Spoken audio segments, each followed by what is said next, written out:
I guess the final step then is to actually figure out what's going on here and how does it relate to bioengineering of Rubisco. So Rubisco then is the enzyme that initiates the Calvin cycle. The Calvin cycle is basically the cycle that takes CO2 out of the air and converts that CO2 from the air into glucose.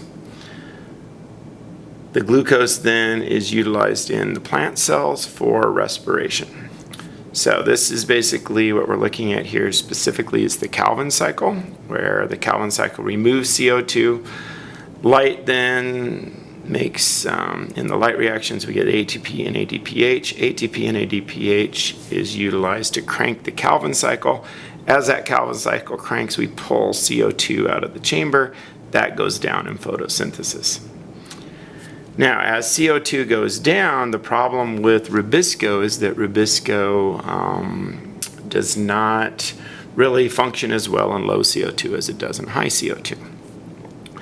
So in the background, we have respiration occurring all the time. So here, our photosynthesis is occurring in a nice straight line pattern to about here. And we can see it slow down right here quite a bit.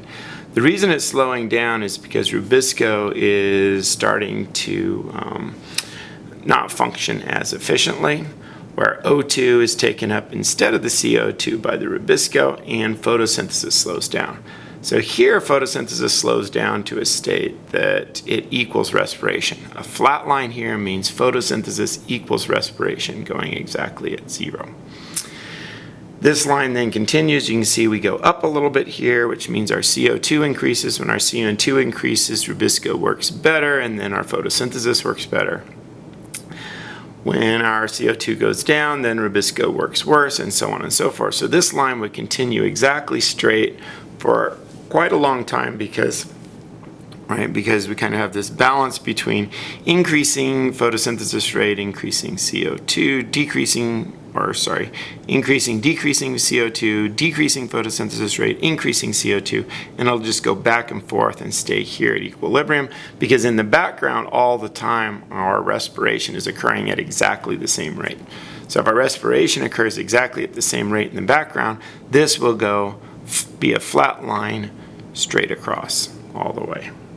Okay. Now, if this was a C4 plant, so we're looking at a C3 plant. C3 plants have Rubisco right there where the stomata close. When the stomata close, then the CO2 locally decreases, right? So let's say it's a hot condition, stomata are closed, then this plant cannot keep its stomata closed very long because it would run out of CO2 internally and its photosynthesis would be greatly hampered. Now, an alternative to that is a C4 plant, where a C4 plant uses an enzyme called PEP carboxylase, where it's at the interface between CO2 and O2. So if this was a C4 plant, what we would see is that PEP carboxylase instead of Rubisco then would cause photosynthesis to go down, down, down, down, down, and then CO2 itself would become limiting. So we'd have a very low spot on CO2 where we would actually see that level off in a C3 plant, in a C4 plant instead of a C3 plant. Okay, so the idea about bioengineering Rubisco is to try to get Rubisco so that it works better in those low CO2 environments so that a plant that had the bioengineered Rubisco could function where it was hotter and drier and be able to close its stomata in those hot and dry conditions.